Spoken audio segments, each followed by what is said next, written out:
Fluid, fast मध्ये revision करा, 10 मिनिटं रिव्हिजनची. Define fluid. फ्लुइड हा असा मटेरियल किंवा असा मॅटर आहे जो वाहू शकतो, जो फ्लो करू शकतो. फ्लुइडची दुसरी डेफिनेशन, फ्लुइडची डेफिनेशन काय दुसरी, की जो कंटिन्युअसली डिफॉर्म करत असतो under small shear stress is called as fluid. फ्लुइडचे एक्झाम्पल काय आहेत, लिक्विड आणि गॅस. फ्लुइड मेकॅनिक्स कोणाला बोलतात, study of the fluid under rest और motion condition is called as fluid mechanics. फ्लुइड मेकॅनिक्सचे प्रकार, पहिला प्रकार फ्लुइड स्टॅटिक. फ्लुइड स्टॅटिक कोणाला बोलतात, it is a branch of the fluid mechanics deals with study of the fluid under only rest condition. तो rest condition मध्ये study करत असणार फ्लुइड स्टॅटिक. फ्लुइड डायनामिक म्हणजे काय, study of the fluid under motion condition with considering the force responsible for motion is called as fluid dynamic. Fluid kinematic म्हणजे काय, study of the fluid under motion condition without considering the force responsible for motion. झाले. पुढे गेलो, hydraulics. हायड्रोलिक्सची definition द्या, study of the water under rest और motion condition. Pneumatic, study of air और gases under rest और motion condition. पुढे गेलात तुम्ही, तुमच्याकडे याचे मॅटरचे किती स्टेट होते, 3, सॉलिड, लिक्विड आणि प्रॉपर्टी ऑफ सॉलिड सांगा. सॉलिडचे प्रॉपर्टी काय आहेत, त्याला डिफाइनेट शेप, साईज, व्हॉल्यूम असतो, राईट ना.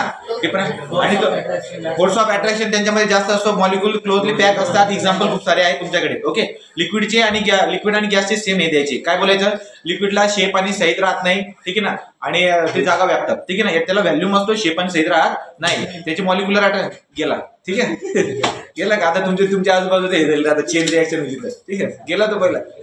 आता पहिले काय बोललो, काय बोललो मी, असं जांभळी खाऊन घ्यायची होती ना, एवढं मोकळी जांभळी देतोय. राठोड तर नेहमी जांभळी खातो. मग आता आपण काय बोललो रे, मग ते झाल्यानंतर प्रॉपर्टी ऑफ फ्लुइड. पहिलं property mass density. Mass density बद्दल काय बोलणार, मास डेन्सिटी डिनोटेड बाय मराठीतला 9, याला बोलतात रो.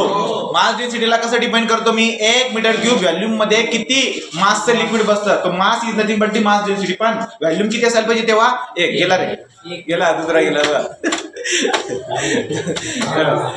मास डेन्सिटी समजलं. मास डेन्सिटी रोचा फॉर्म्युला काय, mass upon volume. Mass upon volume kilogram per मीटरचा क्यूब. पाण्याची मास डेन्सिटी 1000, मर्क्युरीची 13,600, स्टीलची 7,850, एअरची 1.29. ठीक आहे. पुढे गेलो आपण, आता आपल्याकडे आहे weight density. Weight density denoted by gamma. Weight डेन्सिटीला दुसरे नाव काय काय असतात, युनिट वेट, स्पेसिफिक वेट. गॅमाने त्याला दाखवतात. फॉर्म्युला काय त्याचा, weight upon volume. It is the ratio of weight of fluid to the volume of fluid. Weight measure करतात न्यूटन मध्ये, व्हॉल्यूम मेजर करतात मीटर क्यूब मध्ये. एसआय युनिट काय आलं, न्यूटन पर मीटर क्यूब. गॅमाचा एक फेमस फॉर्म्युला आहे, एजी ओजी गॅमा इज इक्वल टू रोजी. मग ते झाल्यानंतर पुढे काय आपल्याकडे स्पेसिफिक व्हॅल्यूम. स्पेसिफिक व्हॅल्यूम कोणाला बोलतात, 1 किलोग्राम वस्तूचा जे किती जागा व्यापली, 1 किलोग्राम वस्तूने किती जागा व्यापली, त्याला बोलतात स्पेसिफिक व्हॅल्यूम. स्पेसिफिक व्हॅल्यूमचे 2 फॉर्म्युले दिसायला भेटत असतात, एक तर 1 बाय गॅमा किंवा 1 बाय रो. 1 बाय रो मी वापरतो गॅसेसच्या टर्म मध्ये किंवा गॅसेससाठी, आणि 1 बाय गॅमा आपण वापरत असतो फॉर द लिक्विड, राईट. तो फॉर्म्युला कसा बनून जातो, किती तारे इतकं महिना करू ना, रात्रीचे हेत काय, रात्रीचा उजागरा तुला आयटम आहे का. पुढे काय आता कोणता पॉईंट, स्पेसिफिक व्हॅल्यूम झाला का. स्पेसिफिक ग्रॅव्हिटी सांगा. स्पेसिफिक ग्रॅव्हिटी असं लागलं. स्पेसिफिक ग्रॅव्हिटीला आपण रिलेटिव्ह डेन्सिटी बोलत असतो, denoted by capital G. G rho of any to the rho of water, gamma of any to the gamma of water. What mean by specific gravity, एखादा पदार्थ पाण्यापेक्षा किती पट जड किंवा हलका आहे, ठीक आहे ना, किती पट जड किंवा हलका आहे, त्याला काय बोलतात, त्याला बोलतात specific gravity denoted by capital G. पुढे गेलो, G of water 1, G of mercury 13.6. लक्षात आलं ना, ते पट दाखवणार. जी ऑफ स्टील 7.85, 7.85, ठीक आहे, तो 7.85. पुढे जाऊ आता. पुढे जर गेलो तर पुढचा पॉईंट काय आता झालं ना जी. हा, आता सगळ्यात फेमस प्रॉपर्टी होती ती म्हणजे विस्कोसिटी. कोणती city, viscosity denoted by mu. काय असते बरं का, विस्कोसिटीचे 2 डेफिनेशन तुम्हाला मी दिलेलं आहे. Viscosity denoted by mu. Viscosity पहिले काय बोलायचं, की हा एक resistance, it is the property of fluid which offer resistance between two adjacent layer when, हे कशामध्ये असणार, मोशन मध्ये असणार, ठीक आहे. तर दुसरी डेफिनेशन काय होती, दुसरी डेफिनेशन होती की विस्कोसिटी हा शिअर स्ट्रेस असतो. विस्कोसिटी हा शिअर स्ट्रेस असतो. लोकांच्यासाठी लागत असतो, आपल्याला काय लागत असतो, एक व्हेलॉसिटी ग्रेडियंट तयार करण्यासाठी. तर युनिट व्हेलॉसिटी ग्रेडियंट तयार करण्यासाठी लागणारा शिअर स्ट्रेस म्हणजे viscosity denoted by mu. Formula काय, mu is equal to tau divide by du by dy. du/dy. SI unit काय त्याचं न्यूटन सेकंड पर मीटरचा स्क्वेअर. सीजीएस युनिट काय त्याचं पॉईंट. 10 पॉईंट बराबर 1 न्यूटन सेकंड पर मीटरचा स्क्वेअर. हा लक्षामध्ये. पुढे गेलो आपण. पुढचं काय होतं आपल्याकडे कायनेमॅटिक विस्कोसिटी. पण न्यूटन लॉ ऑफ विस्कोसिटी सांगा पहिले. न्यूटनने काय सांगितलं 2 लेअर मध्ये जो शिअर स्ट्रेस तयार होतोय हा डायरेक्टली प्रोपोर्शनल असतो व्हेलॉसिटी ग्रेडियंटला. फॉर्म्युला काय बनला shear stress directly proportional to the du/dy. तिथून परत तुमचा म्यूचा फॉर्म्युला लिहून टाकायचा. पुढचं काय तुमच्याकडे पुढचा kinematic viscosity denoted by nu. It is the ratio of dynamic viscosity to the mass density mu by rho. त्याचं एसआय युनिट काय metre square per second. CGS unit काय त्याचं सीजीएस युनिट स्ट्रोक काय सीजीएस युनिट काय stroke. तो 10⁴ stroke is equal to 1 metre square per second. Okay आता आपण जाऊया पुढे. पुढे काय तुम्ही दिली का रे मुद्दा आहे परत गेले. Classification of fluid. चला classification of fluid 1 number ideal fluid, real fluid, Newtonian fluid, non Newtonian fluid. Ideal fluid कोणाला बोलतात हा असा फ्लूइड आहे ज्याची विस्कोसिटी काय असते viscosity 0, surface tension 0, surface tension 0. हा इनकॉम्प्रेसिबल असतो आणि हा इमॅजिनरी असतो. हा हालचाल करायची नव्हती दिला ना सत्यानाश तो झालं का. पुढे रियल फ्लूइड काय असतो विस्कोसिटी असते. चला मी आता एखाद्याला प्रश्न विचारतो. हा मधला अजय शांत पाण्याची विस्कोसिटी किती असते शांत पाण्याची. कोणत्याही रेस्ट कंडिशन मध्ये कोणताही फ्लूइड असू द्या त्याची विस्कोसिटी किती असते 0. वाय बट वाय कारण की 2 लेअर मध्ये रिलेटिव्ह मोशन होत नाही. शिअर स्ट्रेस तयार होत नाही. शिअर स्ट्रेस तयार होत नाही विस्कोसिटी येणार नाही. लक्षात. पुढे काय आपल्याकडे रियल फ्लूइड. रियल फ्लूइड पण झाला. रियल फ्लूइड म्हणजे काय ज्याची विस्कोसिटी असते ज्याचा सरफेस टेन्शन आहे जो कॉम्प्रेसिबल आहे जो प्रॅक्टिकल आहे त्याला बोलतो आपण काय रियल फ्लूइड. 3 नंबर असतो आपल्याकडे न्यूटनियन फ्लूइड. जो फ्लूइड न्यूटन लॉ ऑफ विस्कोसिटीला ओबे करत असतो अशा फ्लूइडला न्यूटनियन फ्लूइड म्हणत असून त्याचे एक्झाम्पल काय काय आहेत water, kerosene, alcohol, air, glycerine हे एक्झाम्पल झाले न्यूटनियन फ्लूइडचे. आणि न्यूटनियन फ्लूइडला आपल्याला ग्राफवर दाखवायचा असेल तर ग्राफवर दाखवता येतो. नॉन न्यूटनियन फ्लूइड कोणाला बोलतात जो न्यूटन लॉ ऑफ विस्कोसिटीला ओबे करत नाही असा नॉन न्यूटनियन फ्लूइड असतो. नॉन न्यूटनियन फ्लूइडचा स्टडी करण्यासाठी तुमच्याकडे एक ब्रांच असते त्या ब्रांचला म्हणतात रिओलॉजी. आता नॉन न्यूटनियन फ्लूइडचे पुन्हा आपण 2 प्रकार पाडतो मुख्यतः टाइम डिपेंडंट, टाइम इंडिपेंडंट. पहिले आपण बघतो टाइम इंडिपेंडंट.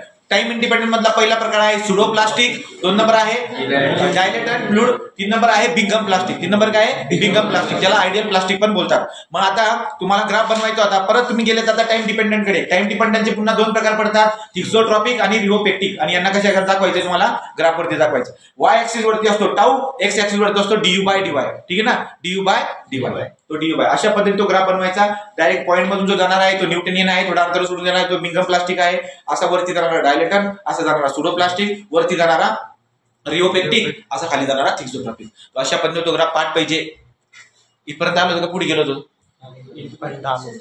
सरफेस टेन्शन बोलतो ना येडे का सरफेस टेन्शन. सरफेस टेन्शनला शिकवण्यासाठी 2 प्रॉपर्टी शिकवाव्या लागतात. एकाचं नाव आहे कोहेजन, दुसऱ्याचं नाव आहे अडेजन. कोहेजन म्हणजे काय cohesion is the intermolecular force of attraction between the same molecule and adhesion is the force of attraction between different molecule. Cohesion आणि अडेजन. मग आपण गेलो सरफेस टेन्शन कडे. सरफेस टेन्शन कोणाला म्हणतात बरं का it is the property of the fluid which enable to reduce the tensile stresses. कळलं का टॉप सरफेस वरती जो टेन्साइल स्ट्रेसेस डेव्हलप होतात का त्यांना रिड्यूस करायची जी ॲबिलिटी आहे सरफेसची तिला काय बोलतात सरफेस टेन्शन.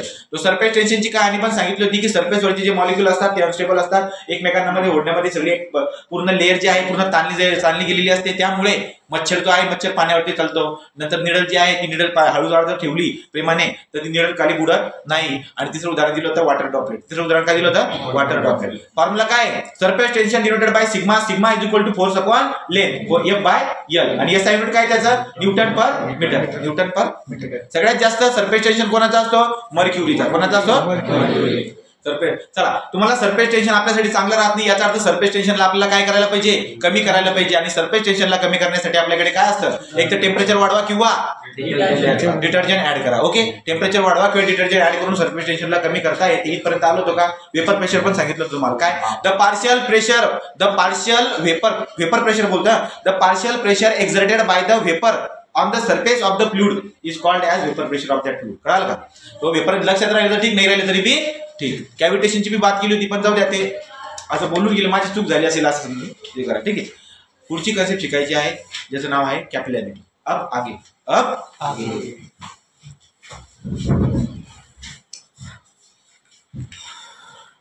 वही कोणती इथे एस्टिमेशनचा ब्रिज का दिसतोय?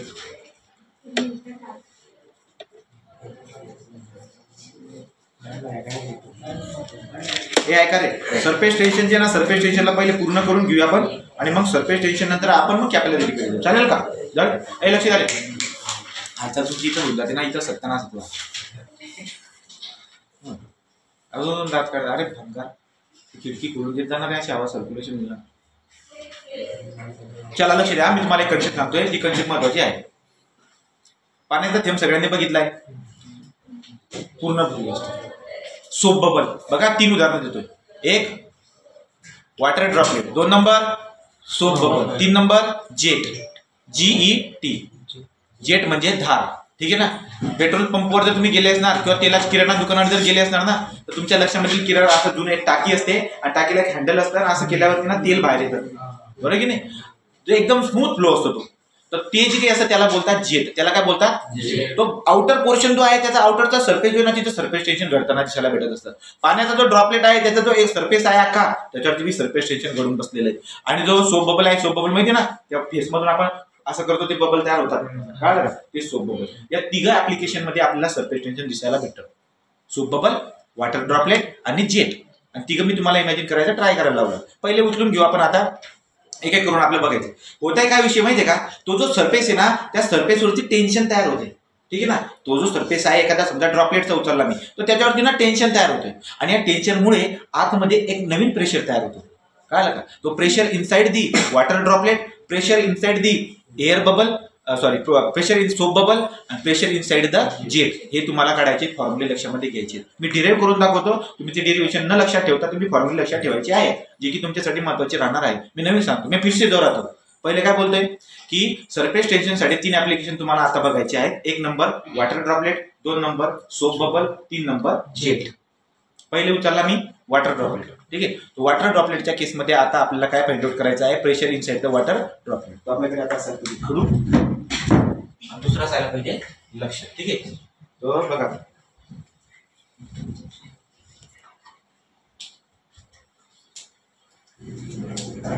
तिकडून खडू आता एकच चांगलं बोला का, तू बोलेल ना त्याला त्यांच्या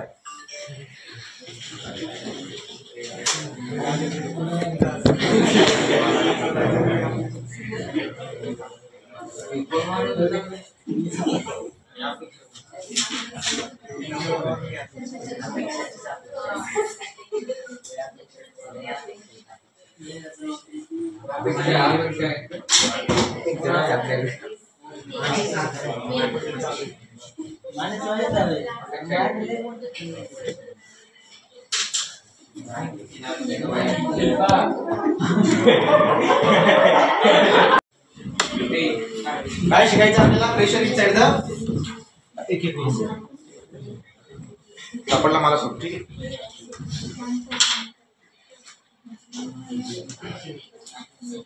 बडबड करू नका, मी तुम्हाला ना जरा शपथ काढायचं.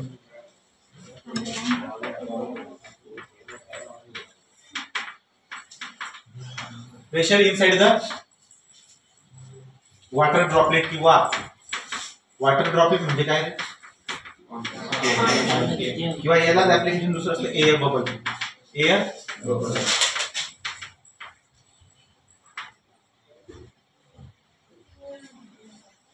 आता आपण काय करणार आहे बघा, लक्ष द्या. आपण अनालिसिस करणार आहोत आणि कोणी बोलणार नाही. दोघं डगात काढलेत का एकच काढलंय? तो एकच काढलं, दोघं काढून ठेवायचं. हा, आता आपल्याला वॉटर ड्रॉपलेट बघायचं, ठीक आहे. वॉटर ड्रॉपलेट आता आपल्याला बघायचा. वॉटर ड्रॉपलेट मध्ये बघायला गेला तर वॉटर ड्रॉपलेट तुम्हाला समोरून असा दिसतो, ओके की नाही? हा वॉटर ड्रॉपलेट. पण याला जर का जरची बात करतो, याला जर मी असा कापला तर वॉटर ड्रॉपलेट तुम्हाला असं दिसायला पाहिजे.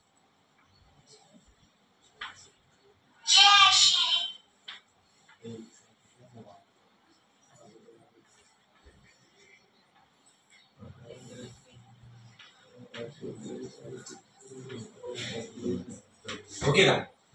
तुमच्या लक्षामध्ये याला आपण कापून टाकलाय ड्रॉपलेटला.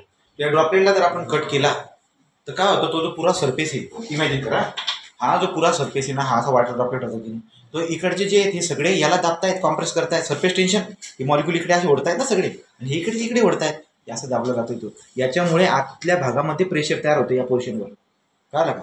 मग हा जो सपाट भाग आहे ना, जो चुरलेला होता असा, या सरफेसवरती जो प्रेशर तयार होतोय तो तुम्हाला काढायचा आहे. तो किती राहणार? या साईड या इकडून हे जो जेवढा कॉम्प्रेस होतं ना, कारण की तो बबल आता इक्विलिब्रियममध्ये आहे ना, तो फुटतो कधी? जेव्हा आतला प्रेशर आणि बाहेरचं सरफेस टेन्शन डिफरंट होऊन जाईल ना, ते फुटून जातो. पण जेवढा सरफेस टेन्शन लागतोय तेवढा प्रेशर आतमध्ये तयार होईल, साहजिकच आहे. मग हा जो सरफेस टेन्शन तयार होतोय हा आतमध्ये प्रेशर तयार करतो. म्हणून मी बोलताना काय बोलणार? Surface tension force is equal to pressure inside the, किंवा pressure force. Surface tension force is equal to pressure force. मग आता होतंय काय बघा, हे जे काही हे दिसते तुम्हाला, बघा बोट बघा, हे जे काही लेयर्स आहेत सगळी,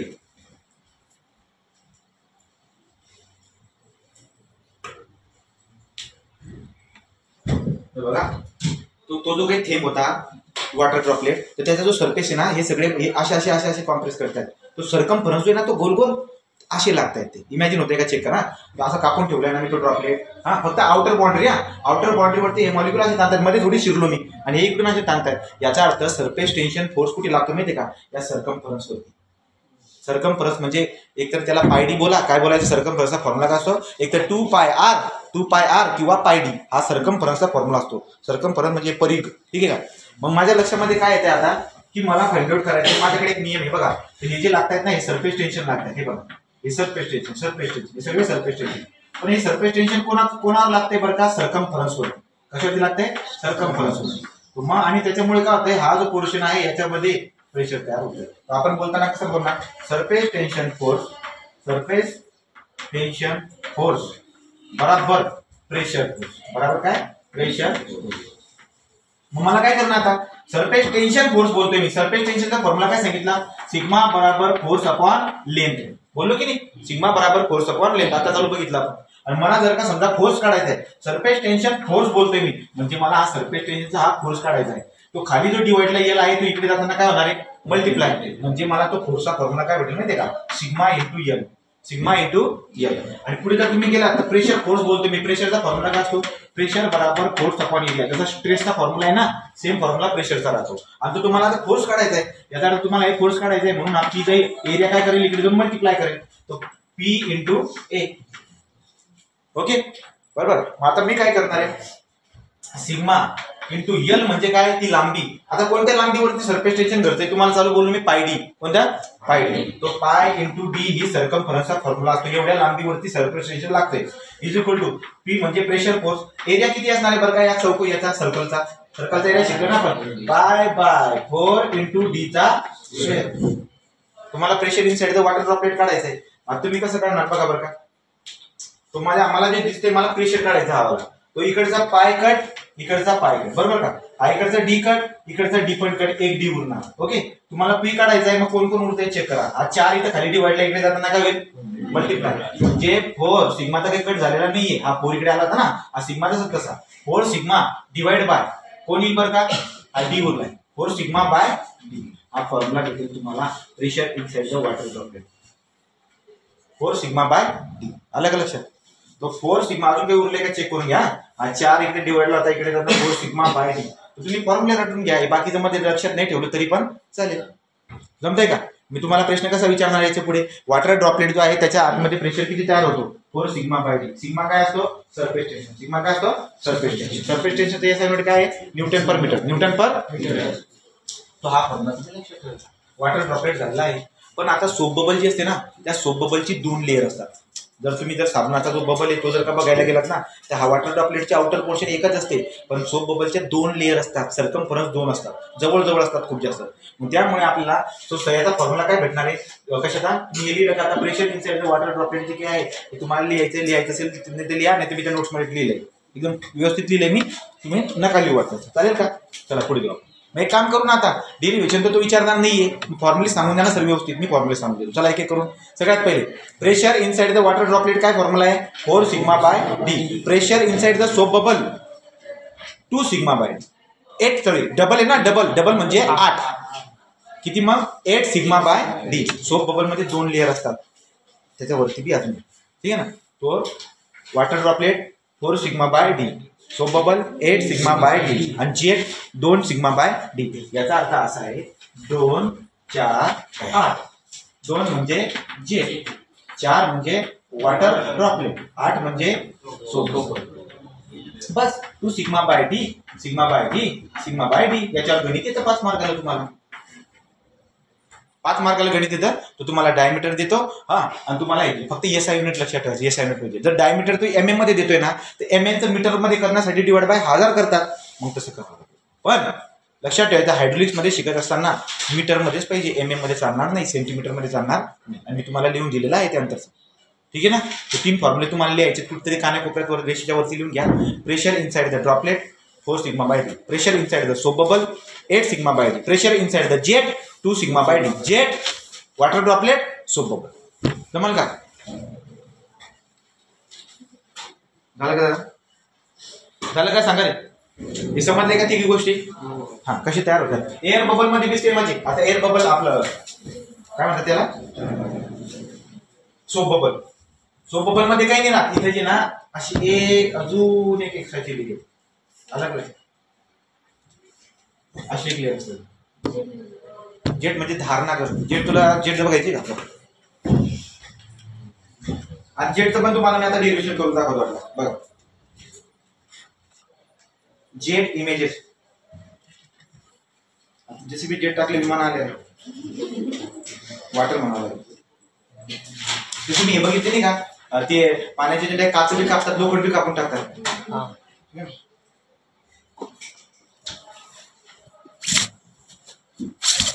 वॉटर डबा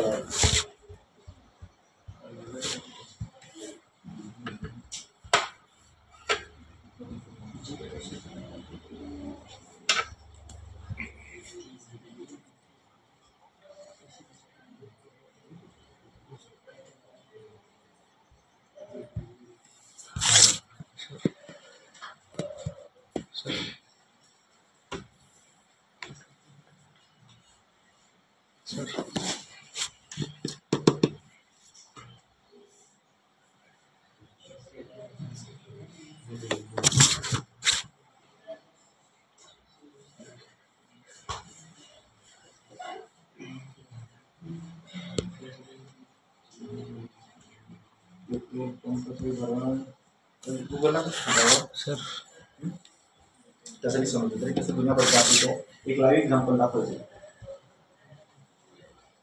पेट्रोल पंप मधून जे फ्लो येतोय बाहेर त्याची इमेज शोधायला बरं का युट्यूबला. नाही रे, हे पण जास्त झालं. एकदम स्मूथ फ्लो पाहिजे.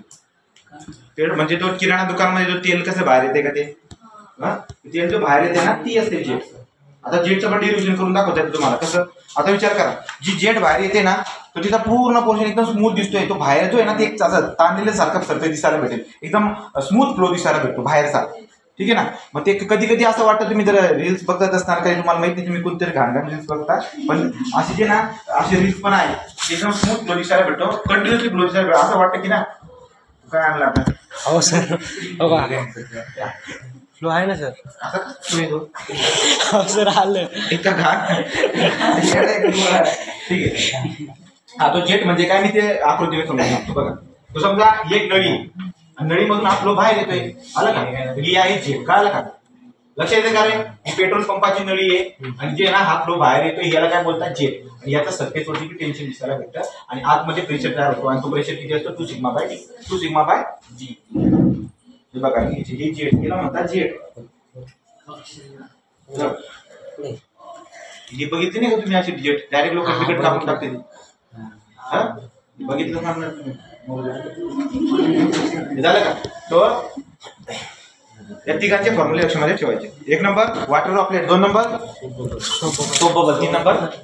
अशा पद्धतीने एक गोष्ट झालेली असून आता आपण पुढच्या टॉपिकला सुरुवात करत आहोत. पुढच्या टॉपिकचं नाव आहे कॅपिलॅरिटी. काय आहे? आपला पुढचा धडा व्हायला पाहिजे याचं टार्गेट लक्षात ठेवायचं. आता ही सुरुवात बी झाली अजून. समजा हा धडा संपून पुढचा धडा सुरू व्हायला पाहिजे. आज शनिवार आहे ना, त्यामुळे, कारण उद्या क्लास नाही होणार. 26 जानेवारी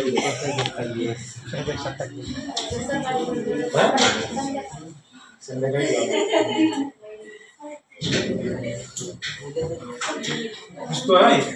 हाँ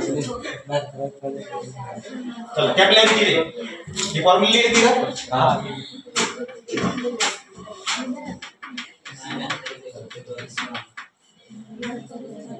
कितनी प्रॉपर्टी? एक number mass density, 2 number weight density, 3 number specific volume, 4 number specific gravity, 5 number viscosity, 6 number kinematic viscosity, 7 number surface tension, 8 number capillarity. आता कॅपिलॅरिटी बद्दल बघा। कॅपिलॅरिटी कोणाला बोलतात?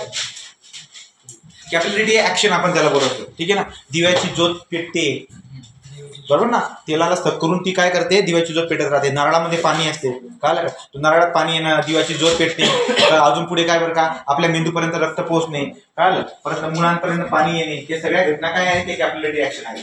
तो कॅपिलॅरिटी कोणाला बोलतात? जेव्हा 6 mm बोलते मी, काय 6 mm किंवा त्याच्यापेक्षा कमी डायमीटर वाली ट्यूब जेव्हा तुम्ही कोणत्याही लिक्विडमध्ये डीप करता, तेव्हा जो तुम्हाला तो राईज किंवा तो फॉल होताना जो दिसायला भेटतो ना, त्याला बोलतात कॅपिलॅरिटी। हे तुम्हाला इमॅजिन होतंय का बघा, मी कन्सेप्ट करून सांगतोय, नाही तर मी तुम्हाला व्हिडिओ दाखवतो थोड्या।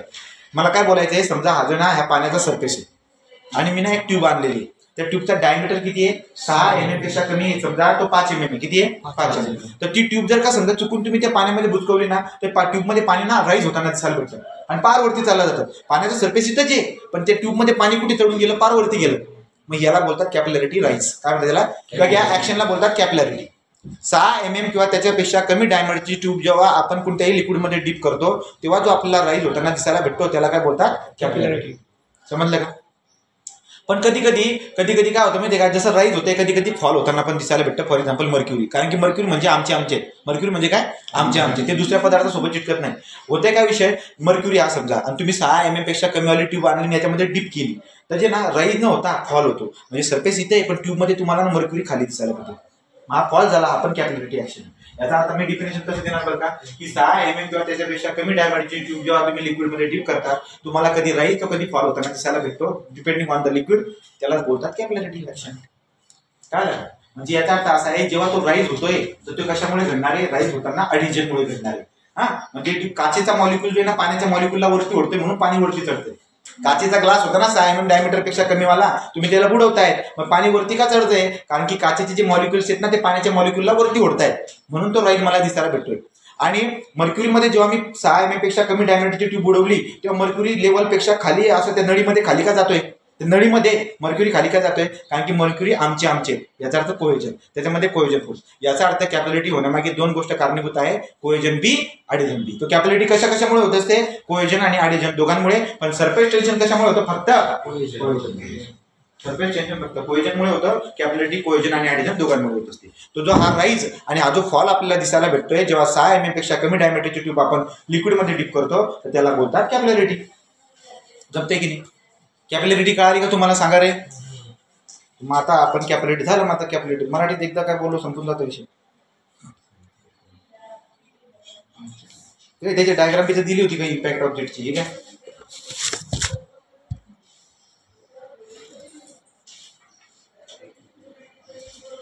The phenomenon of rise and fall of surface, कोणता? Liquid surface, when tube of diameter less than 6 mm deep in the liquid. 6 mm किंवा त्याच्यापेक्षा कमी डायमीटरची ट्यूब जेव्हा तुम्ही लिक्विडमध्ये डीप करतात, जेव्हा तो राईज आणि फॉल दिसायला भेटतो, त्याला काय बोलतो आपण? कॅपिलॅरिटी।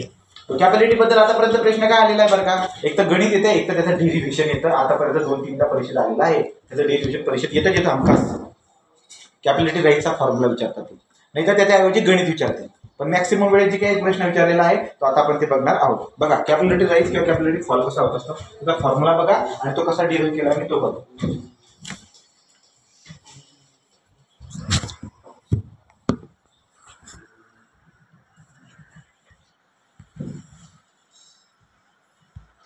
कॅपिलॅरिटी, हा तो कॅपिलॅरिटीसाठी आता आपण काय केले बरं का, हा जो आहे ना एक लिक्विडचा सरफेस आहे, हा आणि आपण याच्यामध्ये ना एक ट्यूब इन्सर्ट केली, बुडवली। याचा डायमीटर काय बरं का? याचा जो डायमीटर आहे हा छोटा आहे, कोणापेक्षा? 6 mm पेक्षा छोटा आहे। आणि याच्यामध्ये काय झालं बरं का, समज हे पाणी आहे, याच्यामध्ये जे ना लिक्विड आहे ना, ते लिक्विड राईज होताना दिसायला भेटते मला। हे वॉटर आहे, तो वॉटर काय झालं? राईज। आता वॉटर राईज का झालंय बरं का? हे सगळं पाणी वॉटर राईज का झालं? वॉटर राईज यामुळे झालं कारण की हा काचेचे जे मॉलिक्यूल आहे ना, ते पाण्याच्या मॉलिक्यूलवरती होत आहेत। ठीक आहे. तो काय पाण्याच्या मॉलिक्यूलला वरती ओढतात. आता तुम्हाला जे ना डेरिव्हेशन करायला लावतो तो तुम्हाला डेरिव्हेशन करायला लावतो. डेरिव्हेशन पक्क पाठ पाहिजे आपलं. आता होईल काय बरं का, हे तुम्हाला हा मिनिस्कस, याला मिनिस्कस म्हणतात. तुम्ही बघा जर याला झूम करून बघितलं ना तुम्हाला असं दिसायला भेटेल, असा शेप आहे. का बरं का असं का बरं, कारण की मॉलिक्यूल वरती ओढतायत आणि पाण्याचे मॉलिक्यूल यांना खाली ओढतायत नाही. कळतंय का, हे मॉलिक्यूल इकडे ओढतायत, इथं काय आहे, इथे आहे अडेजन आणि पाण्याचे मॉलिक्यूल पाण्याच्या मॉलिक्यूललाच खाली ओढतायत, इथं काय कोएजन. त्यामुळे त्याचा असा मिनिस्कस तयार होतो. हा मिनिस्कस शेप त्याचा तयार होत असतो. आता लक्षामध्ये काय येईल बरं का, जेव्हा मी याला झूम करून तुम्हाला दाखवतोय ते याच्या अलॉंग आपण आता सरफेस टेन्शन बघायला जर गेला ना त्या आधार आहे ना ती वाली अशी अशी अशी अशी इमॅजिन करा. तुम्हाला 2 डायमेन्शन मध्ये दिसायला भेटतायत पण अख्खा गोल येतो, असा गोल गोल आहे ना, हा असा फोर्स असा होतोय, तिकडे असा इकडे असा, समजते का, अशी जोडी कशी आहे ना असं ओढते तो. हा सरफेस टेन्शन फोर्स कोणता, सरफेसवर लागणारा हा फोर्स आहे. तुम्ही याला दाखवणार कशाने, सिग्मा आहे. हा अँगल याच्यामधला समजा थीटा आहे, तो हे उभा कॉम्पोनंट काय ज्याचा अँगल त्याचा cos, sigma cos theta, sigma cos theta. म्हणून तुम्हाला प्रश्न काय विचारतोय की ही जी व्हर्टिकल पॉईंट आहे ना अख्खा हा गोल गोल जर मी घेतला तर वरती फोर्स कोणता लागतोय, sigma cos theta. Sigma cos तिरपा कोणता लागतोय, सिग्मा. उभा कोणता लागतोय, sigma cos theta. Sigma cos theta अख्खा सर्कम्फरन्स वरती सिग्मा कॉस थीटा लागतोय. कळलं का. आणि या सिग्मा कॉस थीटाने काय केलं माहितीये का, या सिग्मा कॉस थीटाने हे पाण्याला वरती ओढून टाकले. कोणतं पाणी, हे एवढं बघ, याची उंची किती आहे, तो उंचीला वरती ओढून टाकले. कोणी ओढले ते, सिग्मा कॉस. मी काय करणार की जो सरफेस टेन्शन फोर्स आहे त्याने कोणाला उचललेलं आहे, पाण्याच्या वजनाला उचललेलं आहे. हे जे पाणी आहे ना याला उचललेलं आहे. त्यामुळे आपण इथे कन्सेप्ट काय वापरणार बरं का, इथे कन्सेप्ट वापरणार मी जसं की तुम्ही मागे बी कन्सेप्ट वापरली आपण, surface tension force. Surface tension force बरोबर. सरफेस टेन्शन फोर्स काय करत आहे बरं का, या पाण्याला वरती उचलून घेते. पाण्याला वरती उचलणं म्हणजे पाण्याच्या वजनाला उचलणं, वजनाला उचलणं म्हणजे पाण्याच्या वेटला उचलणं. कोणाला उचलणं, वेट. यामध्ये फॉर्म्युला काय आहे, gamma is equal to weight upon volume. मला पाहिजे वेट, तो व्हॅल्यूम काय करेल याला मल्टिप्लाय, म्हणून मी फॉर्म्युला काय लिहून टाकेल माहिती काहीतरी आहे, weight is equal to weight. मग सरफेस टेन्शन फोर्सचा फॉर्म्युला तुम्हाला चालू शिकवला मी. काय सरफेस टेन्शन फोर्स किती लागते वरती, सिग्मा कॉस थीटा. कोणत्या याच्यावरती लागते ते, पूर्ण सर्कम्फरन्स वरती लागते. सर्कम्फरन्सचा फॉर्म्युला काय असतो, पाय. काय असतो, पाय. तुम्ही तर काय दिली ना. वेट काय असतो, वेटचा फॉर्म्युला बघा, weight is equal to gamma into volume. Derivation सोपं आहे. आता काय नाही, या 2 ओळीमध्ये डेरिव्हेशन येऊन जातं, पण येतं 4 मार्काला कंपल्सरी. ठीक आहे. मग काय करणार, sigma cos theta into pi into D बरोबर गॅमा इंटू व्हॅल्यूम. काय असणार आहे, व्हॅल्यूम असतो area into height. Area into height. Height कोणती, ही जी उचलली गेली ती हाईट. एरिया इंटू हाईट केलं तर होईल. बघा sigma cos theta into pi into D gamma into area काय असतो सर्कलचा, सर्कल आहे पाय बाय 4 इंटू डायमीटरचा स्क्वेअर इंटू एच. याला बोलतात कॅपिलॅरिटी राईज. तो तुम्हाला काढायचा, बाकी सगळ्यांना इकडे ठेवा. मग कसं भेटतो बघा, पाय कट डी कट एक डी उरेल बरोबर का. खाली 4 आहे, हा 4 खाली आहे, इकडे इकडे मल्टिप्लाय होतो म्हणजे 4 sigma cos theta divide by gamma multiply होता इकडे जाताना डिवाइड गॅमा इंटू तो एक डी उरलाय, गॅमा इंटू डी हा झाला याचा फॉर्म्युला. कॅपिलॅरिटी राईज किंवा कॅपिलॅरिटी फॉल दोघांचा फॉर्म्युला सेम आहे. 4 sigma cos theta divide by gamma into D. जर ग्लास एकदम प्युअर असेल, पाणी पण एकदम क्लीन असेल, तो वॉटर क्लीन आहे आणि ग्लास पण एकदम प्युअर आहे, तर त्यावेळेस थीटाची व्हॅल्यू किती होऊन जाते, थीटाची व्हॅल्यू 0 होऊन जाते डायरेक्ट. आणि कॉस 0 किती असतो 1, तो फॉर्म्युला होऊन जातो 4 sigma divide by gamma D. ठीक आहे ना. ते बाकी जास्त पुढचं झालं ते, पण हा फॉर्म्युला कसा बनवला तुम्हाला नाही समजला असेल तर परत सांगतो. कोणाला डाऊट आहे का, सरफेस टेन्शन फोर्स बरोबर वेट. सरफेस टेन्शन फोर्स मी चालू शिकवला, सगळ्या गोलवरती सरफेस टेन्शन फोर्स किती लागते वरती, सिग्मा कॉस थीटा. तो सिग्मा कॉस थीटा लागतोय, पण कुठे लागतोय, सर्कम्फरन्स वरती लागतोय. आणि वेट काय असतो, गॅमा इंटू व्हॅल्यूम असतो. गॅमा तर गॅमा आहे, व्हॅल्यूम काय एरिया इंटू हाईट आहे. एरिया काय पाय बाय 4 डी चा स्क्वेअर आहे, एच एच काढून टाकतो नाही दादा. तू रे तू राठोड कर, समजलं तुला, मी कोणाला सांगणार नाही. राठोड कर, समजलं का तुला समजलं काय झालं तुझं ते एवढे सगळे मी तिथून इथपर्यंत आलो होते. एकदा तू सकाळी आता ठेवली फक्त तुम्ही लाईनची क्लिक काय दिली तुला मुलींकडे येण्याच्या अगोदर त्याला रिपीट करून सांगतो. ठीक आहे ना. परत मग बघू.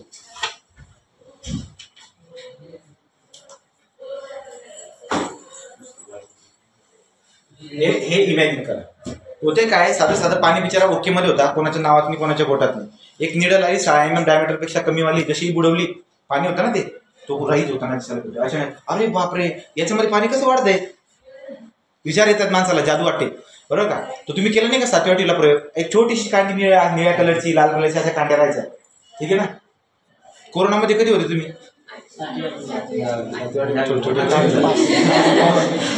तर मग आता तर काय झाले बरं का, हा जो सरफेस होता ज्याच्यामध्ये जशी मी निडेल मी बुडवतो ना, मला राईज होताना दिसायला भेटते बरोबर का. हा जो मला वाढ होताना दिसायला भेटते ही कॅपिलॅरिटी ॲक्शन आहे, आणि हीच ॲक्शन आपल्या धमन्यामध्ये दिसायला भेटते. आपल्या धमन्या खूप बारीक बारीक असतात. मग ते आपण जे ना आपण म्हणतो की ना खरं रक्त खाली का साचून जात नाही, ब्रेनपर्यंत उभं राहतो तरी पण ब्रेनलाच कसं काय रक्त जाते. धमन्या खूप बारीक बारीक असतात, त्या कॅपिलॅरिटी ॲक्शनमुळे पाणी ब्रेनला पोहोचतं. एवढंच काय, तुम्हाला साधं उदाहरण देतो मी. जर आपण या डीपीसीचा एक कोर्स लावला नसता ना, प्लिंथ लेवलला डीपीसीचा जर का लेवल हे लावला नसता तर सगळ्या भिंतीपर्यंत पाणीवरती सिपेज येऊन जातं. म्हणजे सिपेजची जी काही ॲक्शन आहे ही सुद्धा काय आहे, कॅपिलॅरिटी ॲक्शन आहे. तर मग हे घडतं कसं आहे, यासाठी आपल्याला एक टेक्निकल टर्म काय आणली की एक ट्यूब घ्या तुम्ही 6 mm डायमीटरपेक्षा कमीवाली, आणि ती समजा पाण्यामध्ये बुडून बघा तर तुम्हाला ना सरफेसपेक्षा जास्त त्या कांडीमध्ये पाणी वाढलेलं दिसायला भेटणार आहे. मग हे जे राईज होतोय ना याला कॅपिलॅरिटी बोलतो आपण. किंवा कधी कधी मर्क्युरी जर तुम्ही घेतला तर मर्क्युरीमध्ये राईज नव्हता, हा फॉल होताना दिसायला भेटतोय. हा फॉल सुद्धा एक कॅपिलॅरिटी रिॲक्शन आहे. जिथं राईज होतंय तिथं ॲडिजनमुळे घडतंय, जिथं फॉल होतंय तिथं कोएजनमुळे घडतंय. मग ती आकृती आपण लक्षात घेतली. तर मी पाण्याला घेतलंय ते तो होतंय काय बरं का की मला जे ना मी या पोर्शनला झूम करून बाहेर काढला, ठीक आहे ना. या पोर्शनला मी झूम करून बाहेर काढला जो की मला दिसायला असा दिसतोय. ओके, तो होतंय काय बरं का, हे ग्लासचे पार्टिकल काय करतात, पाण्याच्या मॉलिक्युलला इकडे खेचतायत, असं खेचतायत. तुम्हाला लक्षामध्ये काय येईल बरं का की ती जे असे चादर आहे काही आजूबाजूला कुठे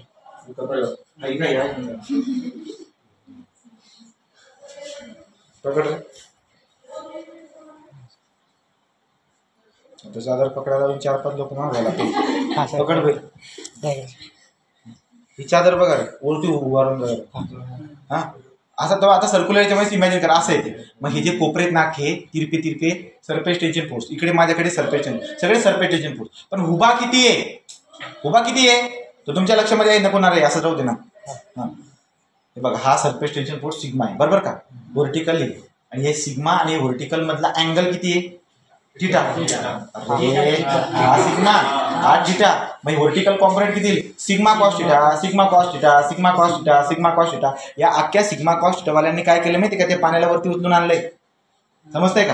हा पण कुठे लागते ते, अख्ख्या गोल पोर्शन वरती लागते ना. गोल पोर्शन म्हणजे पायडी, कळालं का. गोल पोर्शन म्हणजे काय, पायडी. वायडीचा भाऊ येतो पायडी, कळालं का. तो मग पायडी वरती सिग्मा कॉस थिटा सगळ्या बाजूला लागतोय.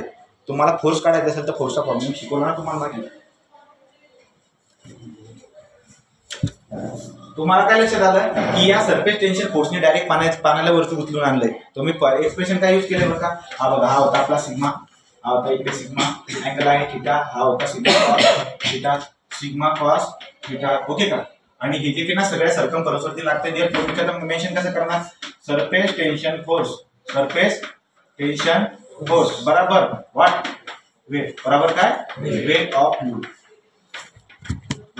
लिफ्ट म्हणा किंवा वेट ऑफ फ्लूइड म्हणा. ठीक आहे. सरफेस टेन्शन फोर्स काय, सिग्मा इंटू पाय डी. आणि वेट काय असतो, गॅमा इंटू व्हॅल्यूम. फॉर्म्युला शिकवला ना, gamma is equal to weight upon volume. तर वेट काढायचं, व्हॅल्यूमला मल्टिप्लाय करा इकडे, ठीक आहे का. मग sigma into pi D, gamma into volume काय असतो, एरिया इंटू हाईट. मला हाईटच काढायची. Sigma into pi D is equal to gamma into area काय असतोय, पाय बाय 4 इंटू डायमीटरचा square into H. Pi cut D cut. जो खाली 4 आहे पलीकडे जाताना मल्टिप्लाय होऊन जाईल 4 सिग्मा. इथे कॉस राहून गेला ना, आपला सिग्मा कॉस, ठीक आहे. जेवली तो सिग्मा कॉस थिटा, कारण की व्हर्टिकल कॉम्पोनेंट घ्यायचा आहे. मग सिग्मा कॉस थिटा तो 4 मल्टिप्लाय डिवाइडला होता, इकडे जाताना मल्टिप्लाय झाला.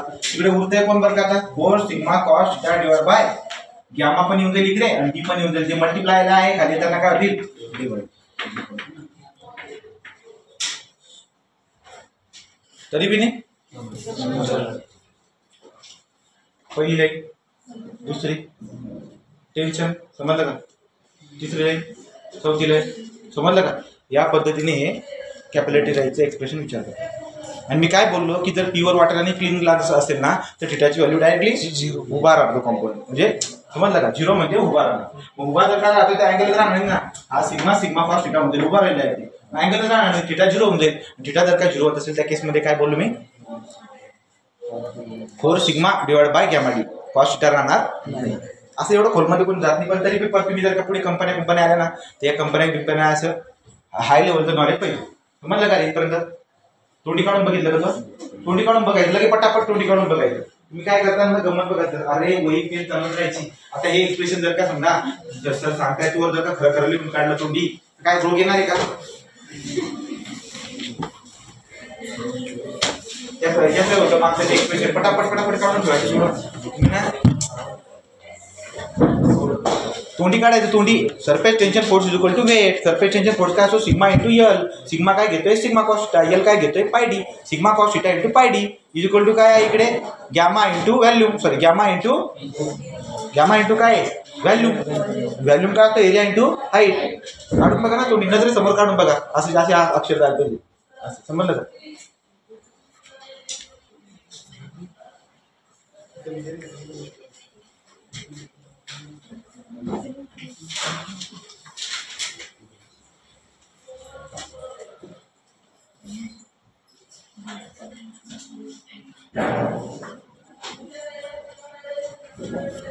चलो बघा आकृती बिंब काढून दिलाय तुम्हाला. मी तुम्हाला प्रश्न विचारतो, राईस कोणत्या लिक्विड मध्ये दिसायला भेटेल?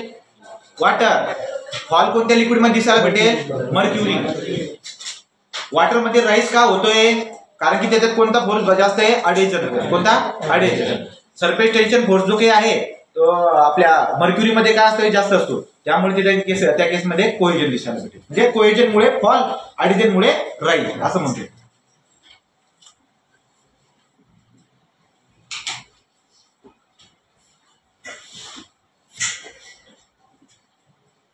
उदाहरण काय त्याला सांगा. आणि हे पण लक्षात घ्या कॅपिलॅरिटी कशामुळे होते? Surface tension is only due to cohesion. Surface tension फक्त कशामुळे होतं? कोहेजन मुळे. पण कॅपिलॅरिटी कशामुळे होते? कोहेजन आणि अडेजन दोघांमुळे. अडेजन मुळे काय होते? राईस. कोहेजन मुळे काय होतं? फॉल. एक्झाम्पल द्या त्याला कॅपिलॅरिटीचे. नारळात पाणी, अजून दिव्याची ज्योत, अजून डोक्यापर्यंत रक्त, अजून घरामध्ये होणारे सिपेज, झाडांच्या मुळांपर्यंत पाणी, अजून पाणी. ठीक आहे का? Water in the coconut root बघले, दिव्याची ज्योत लिहिले, फ्लो इन द व्हेन्स. तेच आपले उदाहरण गावठी. ठीक आहे ना? डेरिव्हेशन पण करून दाखवलेलं आहे मी, तुम्ही लक्षामध्ये ठेवा. लास्ट प्रॉपर्टी जी तुम्हाला लक्षामध्ये घ्यायची नाव आहे compressibility and bulk modulus. Compressibility and bulk modulus जे तुम्ही तुमच्या मॉस सॉम त्याच्यात शिकलेलं आहे. ठीक आहे ना? Compressibility and bulk modulus. आता बघून टाकूया. हे झालंय का तुमचं? बरं मी तुम्हाला प्रश्न विचारतो, ही उंची आहे ना कॅपिलॅरिटी राईज कशामध्ये मेजर करणार? मी मीटर मध्ये. कशात मेजर करणार? SI unit of capillarity rise meter. SI unit काय कॅपिलॅरिटी राईजचा? चला आता पुढे जाऊ आपण. पुढचं आहे नाव लास्ट प्रॉपर्टी म्हणा या पूर्ण चॅप्टरची लास्ट प्रॉपर्टी. हे पुसून टाकले. हा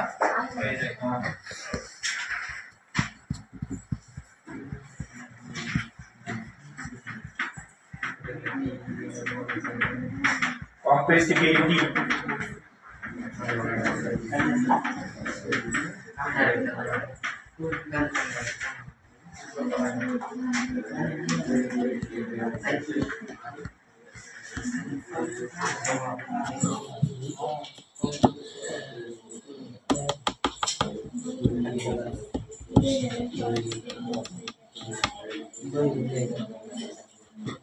लक्ष द्या रे. बल्क मॉड्युलस म्हणजे काय?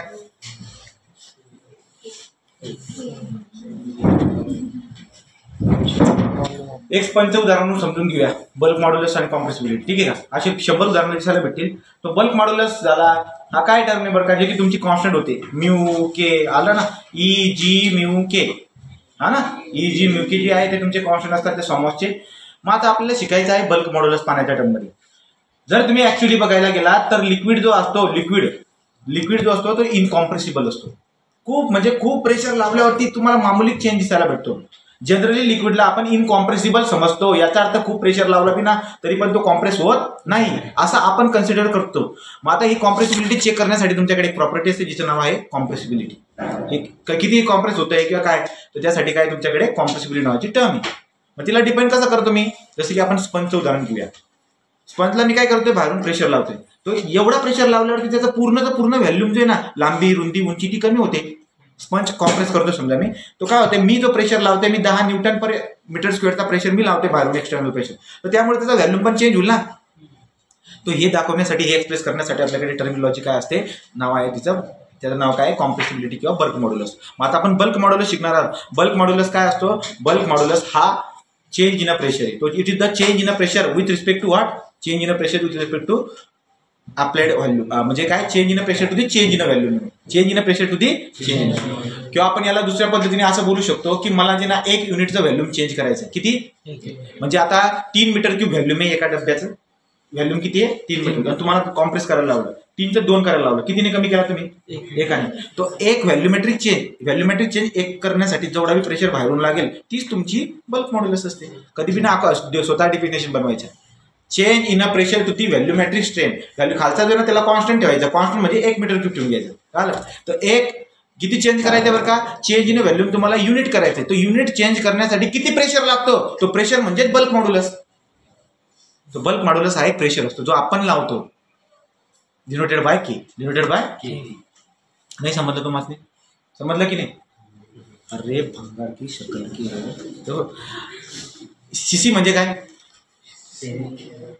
Cubic centimetre. ml, आपल्याकडे ना पाण्याची बॉटल आहे, आपल्याकडे पाण्याची बॉटल आहे, पाण्याच्या बॉटलचा व्हॅल्यूम आहे 1000 ml. किती आहे, 1000 ml आहे. मला काय करायचंय, change in volume to the delta V by V, याचा चेंज जो आहे ना तो युनिट आणायचा आहे. किती आणायचा आहे, तो ठीक आहे आपण असं बोलूया, आपण आपल्या भाषेत वेगळ्या भाषेत बोलूया. 1000 ml जे आहे ना त्याचं व्हॅल्यूम आहे, मला ना 999 व्हॅल्यूम बनवायचे, एक कमी करून टाकायचं. एक काय करायचंय, तुम्हाला प्रेशर लावावं लागेल ना. मग 1 mm व्हॅल्यूम जर तुम्हाला कमी करायचं असेल तर तुम्हाला काय, म्हणजे टोटल पाण्याची बॉटल याची होती बरं का कॅपॅसिटी, मी कॉम्प्रेस करणार, त्याला फुल भरून ठेवले पाण्याने, जो कॉम्प्रेस करणार मी 1 युनिटने कमी करण्यासाठी जो प्रेशर मला लागेल ना बाहेरून, तो म्हणजे बल्क मॉड्युलस रे.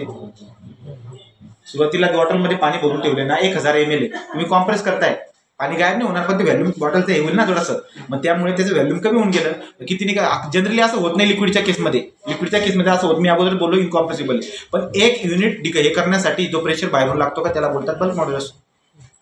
आलं का. सो आपण त्याला डिपेंड कसं करत असतो, it is a ratio of change in a pressure to the volumetric strain. Volumetric strain म्हणजे काय, change in a volume to the original value. टॉपिकचं नाव काय सांगितलं आता, कॉम्प्रेसिबिलिटी अँड बल्क मॉड्युलस. आता बल्क मॉड्युलस शिकूया. पहिले काय शिकायचं,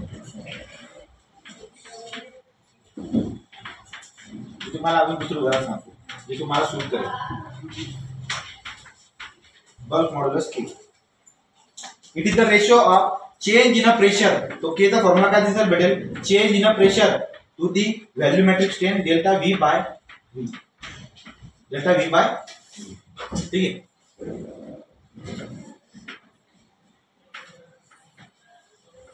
युनिट व्हॅल्यूमेट्रिक स्ट्रेन. आता व्हॅल्यूमेट्रिक स्ट्रेन म्हणजे काय सांगितलं, change in a volume to the original value. तुम्हाला हा जो व्हॅल्यूमेट्रिक स्ट्रेन आहे तो युनिट बनवायचा आहे. तो युनिट व्हॅल्यूमेट्रिक स्ट्रेन असताना जो प्रेशर लागेल तो बल्क मॉड्युलस आहे. तुम्हाला चेंज करायला प्रेशर कोणाला लावावं लागतंय, मला. तो तुम्हाला चेंज किती करायचा आहे, एवढा चेंज करा जेणेकरून व्हॅल्यूमेट्रिक स्ट्रेन किती बनेल, 1. तो व्हॅल्यूमेट्रिक स्ट्रेन 1 बनवण्यासाठी जो प्रेशर मी लावतो, जो प्रेशर मध्ये जो बदलाव करतो, अगोदर प्रेशर होता 20चा, आता झाला 50चा, 20 आणि 30 मध्ये गॅप कितीचा पडला, 30चा. तो चेंज इन प्रेशर हा जो आहे तो बल्क मॉड्युलस. पण कधी, जेव्हा व्हॅल्यूमेट्रिक स्ट्रेन किती बनेल, 1. तो याला मी असं लिहू शकतो, it is the change in pressure required to produce 1 unit of volumetric strain. काय, 1 युनिट व्हॅल्यूमेट्रिक स्ट्रेन बनवण्यासाठी जो प्रेशर मला लावावा लागतो त्याला काय बोलतात, बल्क मॉड्युलस. नाही समजते का, चेहरे केवढे गर्दी केले तरी, चेहरे बदलवणार आहे, चेहरा बदलवणार आहे, स्माइल काय लगेच जागेवर सिरियस होती. ठीक आहे. तो it is not negative sign indicate काय करते, जेव्हा तुम्ही प्रेशर लावणार ना व्हॅल्यूम कमी होणार ना. निगेटिव्ह साइन काय सांगते की प्रेशर लावलं व्हॅल्यूम का कमी होईल. याच्या पुढे जेवढे बी फॉर्म्युला असे बनतील ना त्याला डिपेंड करणार, असं डिपेंड करायचं कसं, जसं की मी आता रोचा फॉर्म्युला बोलू, rho is equal to mass per volume. याचा अर्थ काय की जेव्हा व्हॉल्यूम युनिट असेल, युनिट म्हणजे 1 मीटर क्यूब समजा, तर 1 मीटर क्यूब व्हॉल्यूम असताना जो मास असतो तोच म्हणजे मास डेन्सिटी, असं डिपेंड करायचं. 9 पैकी 10 मॅडम मार्क दिले. काय याचा अर्थ खालचा बेस कधी कॉन्स्टंट ठेवायचा. आता मला एकदम बढिया सांगता येईल की मला काय पाहिजे, मला जो चेंज पाहिजे तो युनिट चेंज पाहिजे. त्या स्ट्रेन किती पाहिजे, मला युनिट पाहिजे. कोणती strain, volumetric strain. Volumetric strain unit पाहिजे असण्यासाठी जो प्रेशर तुम्हाला लावावा लागेल तो म्हणजे बल्क मॉड्युलस. वरती बी व्हॉल्यूम, खाली पण व्हॉल्यूम, या खालच्याला युनिट राहणार नाही कारण की तो स्ट्रेन आहे आणि स्ट्रेनला युनिट राहत नाही. वरती प्रेशर आहे, प्रेशरचे युनिट काय, न्यूटन पर मीटर स्क्वेअर. काय बल्क मॉड्युलस एसआय युनिट काय असतो, एसआय युनिट आहे न्यूटन पर मीटरचा स्क्वेअर. याची डेफिनेशन कशी लिहिणार तुम्ही, it is the change in a pressure, it is the change in a pressure. लिहून घ्या रे तुमच्या वहीमध्ये, change in a pressure, it is the change in a pressure required to produce, it is the change in the pressure required to produce unit volumetric strain.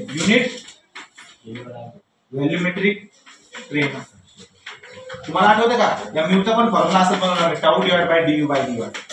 कसं बोलतो रे मी, it is the shear stress required to produce 1 unit of velocity gradient. एक velocity gradient बनवण्यासाठी जो shear stress दिसायला भेटतो दोघांमध्ये तोच असतो viscosity. सोपं बनवा ना. It is the change in the pressure required to produce unit volumetric strain. किंवा it is the ratio of, दुसरं काय बोलणार, it is the ratio of change in a pressure to the volumetric strain. काय लगा रे, तो K is equal to minus delta P. delta P म्हणजे change in a pressure. volumetric strain काय, delta V by V. SI unit काय त्याचं newton per metre square. कोणाला समजलं नाही ते, अजय हा वर आगळी अजय तुला समजलं, तुझं तुला मागे रे अजय, लिहून चल. तू समजलं का, काय समजलं तुला जर समजा आता तुझे लातूर समजा उद्यापासून मोठा होईल, लग्न होईल बरोबर, तुझं पोरं होईल आणि ते पोरं तुला इंजिनिअरिंगला येते, त्याचा बल्क मॉड्युलस शिकवायचं तुला. मग त्याला तू असं सांगशील की चेंज इन प्रेशर टू आहे, आणि तो आठवणी विचार आणि त्याचे परत सुरू होतील आणि बात कंटिन्यू चालू होईल. जोपर्यंत प्रेशर आहे तोपर्यंत चालू तू याला खंडित करण्यासाठी असं नवीन काहीतरी सांगशील. काय तर तुझ्या मुलाला जर नवीन सांगशील ना तर तो पुढे दुसऱ्यांना वेगळं सांगेल. तुला काय बोलायचं आता, पहिली डेफिनेशन सांग.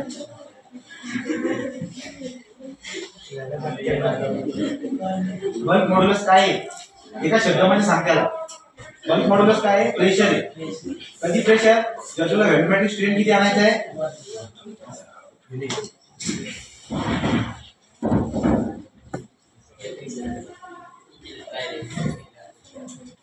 आता लक्ष द्या एक बात, मी तुम्हाला आता आपण प्रूव्ह करून दाखवू की लिक्विड हा इनकॉम्प्रेसिबल आहे. प्रूव्ह करून बघायचं का, चला बघा. तुम्हाला हा खालचा बेस एक बनवायचा आहे. काय बनवायचा आहे, एक बनवण्याचा अर्थ काय होतो माहितीये का, याला एक बनवणे म्हणजे वरचा पण आणि खालचा पण दोघं सारखा पाहिजे. अरे ही पाण्याची बॉटल आहे, याचा व्हॉल्यूम किती आहे समजा 10, किती आहे 10. तर तुम्हाला काय करायचंय, ओरिजिनल व्हॉल्यूम 10 आहे, तुम्हाला जो याला कॉम्प्रेस करायचा आहे ना तो बी 10 कॉम्प्रेस करायचा डायरेक्ट. जेवढा आहे का तेवढा दाबून टाकायचं. शक्य आहे का असं, एक पण ठीक आहे का, असं तुम्हाला करणे. मग यासाठी प्रेशर किती लागेल, असं उभी शकता बाबा आपण एक त्यांचे म्हणून की खूप मोठी मशीन बनवून टाकली की याचा व्हॉल्यूम तो पूर्ण कॉम्प्रेस करून करून करून करून कळाल का. समजा असं केलं बी पण त्याला प्रेशर किती लागेल रे, याचा अर्थ जवळजवळ फ्लुइड काय इनकॉम्प्रेसिबलच आहे. आलं का, त्यामुळे तो फॉर्म्युला लक्षात ठेवा, चेंज इन प्रेशर किती. अशा पद्धतीने हा बल्क मॉड्युलस आहे आणि मला असं वाटतं परीक्षेमध्ये याला 2 मार्कासाठी किंवा 1 मार्काला डेफिनेशन येते. पुढची टर्म आता कॉम्प्रेसिबिलिटी काय, बल्क मॉड्युलसचा रेसिप्रोकल ऑफ बल्क मॉड्युलस. कुठे गेलं ते, चला आता कॉम्प्रेसिबिलिटी बद्दल. आणि कॉम्प्रेसिबिलिटीची कन्सेप्ट शिकवतो. म्हणजे तुम्ही काय करा, झालं ना तुमचं कॉम्प्रेसिबिलिटी. बीटा कशात दाखवतो त्याला,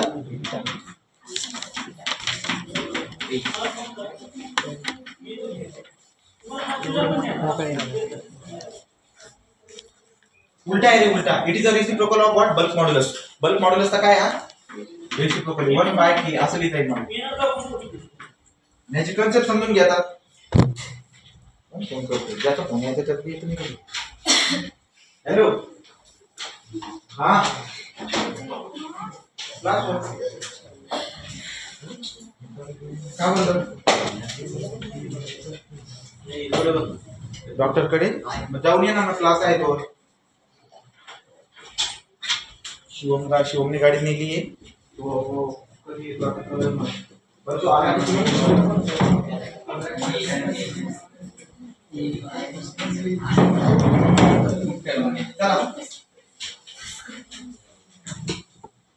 आता मला सांगा कॉम्प्रेसिबिलिटी म्हणजे काय? Volumetric strain. कॉम्प्रेसिबिलिटी काय आहे? Volumetric strain. याचा फॉर्म्युला बघा ना रे, उलटा आहे ना, असं आहे ना, असं आहे की नाही, मायनस चिन्ह. असा जर हा फॉर्म्युला, याचा अर्थ काय की compressibility is a volumetric strain required for, म्हणजे याचा अर्थ असा आहे की मला प्रेशर जो लावायचा आहे ना तो फक्त आणि फक्त किती, 1 न्यूटन पर मीटर स्क्वेअरचाच लावायचा आहे. मग 1 न्यूटन पर मीटर स्क्वेअर एवढा प्रेशर लावल्यामुळे जो व्हॉल्यूमेट्रिक स्ट्रेन येतो का त्याला म्हणतात कॉम्प्रेसिबिलिटी. अरे 1 लावल्यावर काहीच होणार नाही, काही होणार नाही म्हणजे काहीच नाही होणार, व्हॉल्यूमेट्रिक स्ट्रेन 0 राहील. कळलं का? कॉम्प्रेस होणार का तो? नाही. म्हणून कॉम्प्रेसिबिलिटी काय राहील त्याची 0. आणि कॉम्प्रेसिबिलिटी 0 असणं म्हणजे इनकॉम्प्रेसिबल, म्हणून लिक्विड इनकॉम्प्रेसिबल. काही संबंध नाही तुम्हाला, वाला असं केलं. हे बघा मला काय म्हणायचं आहे, कॉम्प्रेसिबिलिटी म्हणजे volumetric strain, change in volume to the original volume, compressibility. पण कधी, जेव्हा तुम्हाला प्रेशर किती लावायचं आहे, युनिट प्रेशर लावायचं आहे. युनिट प्रेशर म्हणजे काय, एकच प्रेशर लावायचं मला, 1 न्यूटन पर मीटर स्क्वेअर एवढा प्रेशर लावायचं मला. तर 1 न्यूटन पर मीटर स्क्वेअर एवढा प्रेशर लावल्यामुळे जो व्हॉल्यूमेट्रिक स्ट्रेन येतो ना तो म्हणजे कॉम्प्रेसिबिलिटी. अरे 1 न्यूटन पर मीटर स्क्वेअर लावल्यावर काहीच होणार नाही, 1 न्यूटन पर मीटर स्क्वेअर एवढा प्रेशर लावला ना काही बदलावच होणार नाही त्याच्यात, पाण्याच्या बॉटलमध्ये समजा काही बदलाव होणार नाही. याचा अर्थ काय झाला बरं का, व्हॉल्यूमेट्रिक स्ट्रेन किती येईल वरचा, 0. आणि जर वरचा 0 असेल तर अख्खं उत्तर काय येईल, 0. याचा अर्थ बीटा काय येईल, 0. बीटा 0 म्हणजे कॉम्प्रेसिबिलिटी काय, 0. कॉम्प्रेसिबिलिटी 0 म्हणजे काय, इनकॉम्प्रेसिबिलिटी. याचा अर्थ लिक्विड काय, इनकॉम्प्रेसिबिलिटी. समजलं का? तर तुम्ही गुपचूप जे ना इज्जतीमध्ये हे लिहून घ्या. याचं एसआय युनिट सांगा. एसआय युनिट काय, मीटर स्क्वेअर पर. अशा पद्धतीने प्रॉपर्टी ऑफ फ्लूइड हा चॅप्टर संपलेला असून पुढच्या चॅप्टरला आपण सुरुवात करणार आहोत.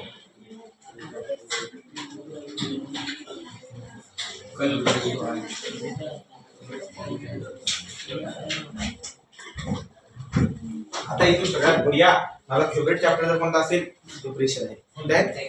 सांगायला मजा येते. आणि गणित सोडवायला सगळ्यात टफ महाराष्ट्रातल्या सगळ्या पोरांना जे गणित अवघड जातात ते गणित आपल्या पोरांना असे जातात.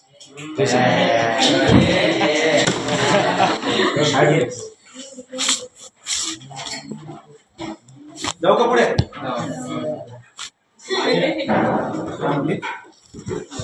काय बोलते बोल ना.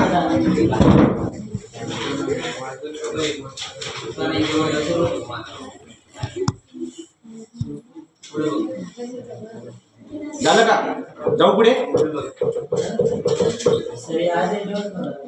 काय म्हणतोय तो अजय? नाव आहे प्रेशर. इमॅजिनेशन करायचा पॉईंट आहे हा. बघा आता तुम्ही किती इमॅजिन करू शकता. तुम्ही इमॅजिन पण करतात खंडीवर, पण इथे मी इमॅजिन करायचं. Pressure and its measurement. चॅप्टरचं नाव काय? Pressure and its measurement. Conceptual chapter आहे पूर्ण. फक्त लक्ष देणं आहे, लिहायचं काही नाही, फक्त लक्ष देणं आहे. मी इथं बसणार, मी राहणार सुद्धा नाही जागेवर. ठीक आहे. कन्सेप्च्युअल चॅप्टर बघा. Pressure and its measurement. सगळ्यात पहिली बात निघून येते की जेव्हा आपण मागच्या सेमिस्टरमध्ये शिकलो, तो सब्जेक्टचं नाव मॉस होतं का सॉम होतं, तो स्ट्रेंथ ऑफ मटेरियल होता. ठीक आहे ना. स्ट्रेंथ ऑफ मटेरियल आणि मॉस सॉलॉम का असं मटेरियल ऑफ स्ट्रेंथ असो का, मेकॅनिक्स ऑफ स्ट्रक्चर डिग्रीला राहतात. तेच राहतो तो सब्जेक्ट, फक्त पोरांना गडबड व्हायला नको म्हणून उलटा शब्द देतात ते. ठीक आहे. तर तिथे स्ट्रेस शब्द येतो. कोणता शब्द येतो? स्ट्रेस ही इंटरनल क्वांटिटी असते. याचा अर्थ बाहेरून प्रेशर लावल्यामुळे आतमध्ये जी दुखापत तयार होते का तिला काय बोलतो आपण? स्ट्रेस. ब्लॅकमेल, आपण एखाद्याला लोड देतो, ब्लॅकमेल केला कोणाला तर 1 करोड रुपये, त्याला काय दिला आपण? लोड दिला. काय दिला त्याला? लोड. पण त्याच्या डोक्यामध्ये जी त्याला जी झोप उडली त्याची, तो काय असतो? स्ट्रेस. हात कोणी पिळतोय, हात पिळतोय तो लोड आहे, पण आतमध्ये दुखापत होते त्याला काय बोलतात? स्ट्रेस. याचा अर्थ स्ट्रेस ही इंटरनल क्वांटिटी, परंतु प्रेशर हा एक्सटर्नल क्वांटिटी. तो प्रेशर आणि स्ट्रेस दोघं सारखे आहेत, पण प्रेशर बाहेरून लागतो, स्ट्रेस आतून लागतो. लक्षात आलं का? Stress, share force, bending movement हे सगळे आतमध्ये तयार होतात. हे इंटरनली. बाहेरून फोर्स लावल्यामुळे आतमध्ये तयार होतात आणि यांना शोधणे म्हणजे अनालिसिस करणे. हा, या ठिकाणी शेअर फोर्स किती आहे, त्या ठिकाणी बेंडिंग मुवमेंट किती आहे, कळलं का? बेंडिंग मुवमेंट म्हणजे काय? बेंडिंग होणे म्हणजे बेंड होणे. खतम, टाटा, बाय बाय बोलणे. जाऊ दे, गलती झाली माझ्याकडून, तिथे गेलो मी. तो काय होता पॉईंट? बेंडिंग. नाही पुसून टाकते रे. पुढे काय आहे? प्रेशर. आता प्रेशरला डिपेंड कसं करता बघा, मी तुम्हाला एक उदाहरण देतो. ही भिंत आहे आणि या भिंतवरती जे ना, या भिंतीचा एरिया समजा 1 मीटर बाय 1 मीटर स्क्वेअरचा हा एक एरिया आहे आणि याच्यावरती आपण फोर्स लावतोय. आता 2 लोक याला फोर्स लावताय समजा 20 किलोग्रामचा. 20 किलोग्रामचा फोर्स लावणं म्हणजे 200 न्यूटन. 20 किलोग्रामचा फोर्स लावणं म्हणजे किती? 10 करून टाकायचं. 200 न्यूटनचा फोर्स लावतायत कोणतरी. आता मला बोलण्याचा तरीका काय होता? मी काय बोललो असतो की 1 मीटर बाय 1 मीटरची जी भिंत आहे ना, त्याच्यावरती 200 न्यूटनचा फोर्स लावतोय. मग एवढं सगळं बोलण्यापेक्षा तुम्ही 2 गोष्ट बोलतायत ना, एक एरिया बी बोलताय आणि बाहेरून लागणारा फोर्स बी बोलताय. 2 गोष्ट बोलण्यापेक्षा आपल्याकडे एकच गोष्ट असते ज्याचं नाव आहे प्रेशर. मग प्रेशरला कसं बोलणार? असं न बोलता कसं बोलणार होते तुम्ही की 1 बाय 1 मीटरची जी भिंत आहे त्याच्यावरती 200 न्यूटनचा फोर्स लागतोय. एवढं लांब न लावता तुमच्याकडे एक टर्म आहे ज्याचं नाव आहे प्रेशर. मी कसं बोललो असतो? माझ्याकडे प्रेशरचा फॉर्म्युला काय असतो? Force upon area. फोर्स लावला मी 200 न्यूटनचा. एरिया आहे त्याचा 1 मीटर बाय 1 मीटर म्हणजे एका 1. तो फोर्स अपॉन एरिया जर मी केला तर फोर्स आहे 200, एरिया आहे 1. तो 200 डिवाइड बाय 1 केला तर 200. तर 200 न्यूटन पर मीटर स्क्वेअर हा प्रेशर होऊन जाईल. मग या 2 गोष्टी न बोलता आपण डायरेक्ट एक गोष्ट बोलतो जी आहे प्रेशर. प्रेशर काय? प्रेशर हे आहे की it is the ratio of force required, किंवा आपण म्हणूया फोर्स पर युनिट एरिया. काय आलं? Force require for unit area. किंवा आपण याला मस्त समजून घेऊया. आपल्याकडे 2 टर्म तर 100% राहणार आहे. एक म्हणजे मी लावणारा फोर्स आणि दुसरा मी ज्या एरियावरती फोर्स लागतो तो एरिया. तो एरिया आणि फोर्स या 2 गोष्टी असतील तर रेशो घेऊन टाका फोर्स अपॉन एरियाचा.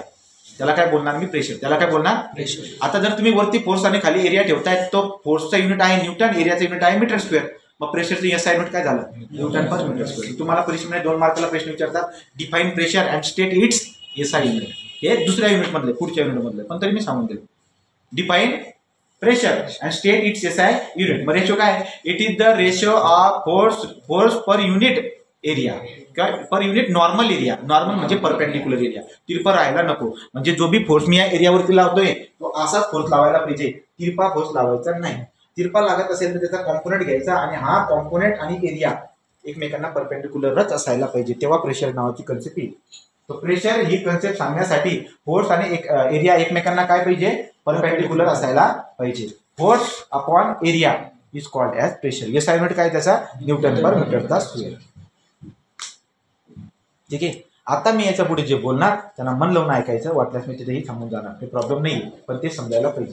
ठीक आहे. चला, तुम्हाला 2 किंवा 4 मार्कासाठी एक लॉ येतो ज्याचं नाव आहे पास्कल लॉ. कोणता? Pascal law. अख्खा फ्लूइड मेकॅनिक्सचा जो कोणी असेल तो पास्कल होता. रास्कलचा भाऊया. कोणाचा? रास्कलचा. तो पास्कल लॉ काय? आता बघा, सगळ्यांनी व्यवस्थित मन लावून ऐकायचं. एक वॉटर आहे जो की रेस्ट कंडिशन मध्ये. वॉटर कोणत्या कंडिशन मध्ये आहे? विहिरीतलं पाणी. विहिरीतलं पाणी रेस्ट कंडिशन मध्ये. तो पास्कल काय बोलतो? पास्कल बोलतो की समज विहिरीमध्ये एखाद्या मुलाला किंवा एखाद्या व्यक्तीला, पर्सनला ज्याला पोहता येतं त्याला आपण सोडलं, तर त्याला उडी मारली. वरून उडी मारतो ना मच्छी उडी, त्याने उडी मारली. जसं मी तो उडी मारतो तो खाली जातो. एक पर्टिक्युलरला जाऊन आपण स्टॅच्यू म्हणून देऊ त्याला. अख्खं जे ना स्टॉप आहे. जर तुम्ही त्या कंडिशनमध्ये इमॅजिन करायला गेला तर तुमच्या लक्षामध्ये येईल की तो माणूस जो पाण्यामध्ये बुडालेला आहे त्याच्या आजूबाजूला सगळीकडून पाणी आहे की नाही? जो पाण्यात बुडालेला आहे त्याच्या आजूबाजून सगळीकडून पाणी आहे. याचा अर्थ पाण्याचा प्रेशर त्याच्यावरती लागतोय. तो मग पास्कलने अभ्यास केला होता. आपण तर कधी जिंदगीचा अभ्यास करत नाही. लोकांनी केलेल्या अभ्यासाचा आपण करत आपली जिंदगी चालली जाते. तो नवीन तर काही आपल्याकडे सुधारणार नाही किंवा आपल्याकडून काही होणार नाही. तो मग ते काढत होऊन जातो आपण. तर मग आपण असं उभा आहोत त्या पाण्यामध्ये. प्रेशर इथं लागतोय, सगळ्या बाजून 10 दिशाहून प्रेशर लागतोय. तर पास्कल काय बोलतो? कोणत्या पण डायरेक्शन मध्ये प्रेशर लागू द्या. जर या डायरेक्शन मध्ये प्रेशर जर का समजा 10 लागतोय ना, तर दुसऱ्या डायरेक्शन बी पाण्याचा प्रेशर 10 लागतो. याचा अर्थ जेव्हा हायड्रोस्टॅटिक कंडिशन आहे म्हणजे पाणी रेस्ट कंडिशन मध्ये आहे, तेव्हा कोणत्या पण पॉइंटला सगळ्या डायरेक्शन मधून लागणारा प्रेशर सारखा राहतो.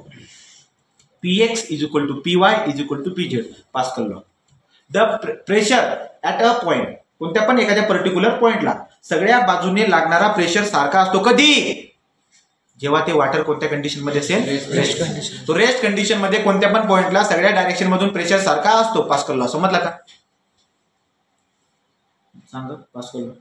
रेस्ट कंडिशन मध्ये असलेल्या पाण्याला प्रत्येक डायरेक्शन मधून येणारा प्रेशर असेल.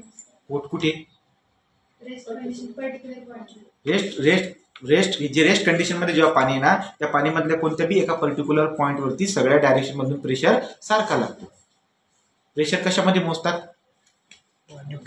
न्यूटन पर मीटरचा स्क्वेअर. न्यूटन पर मीटरचा स्क्वेअर.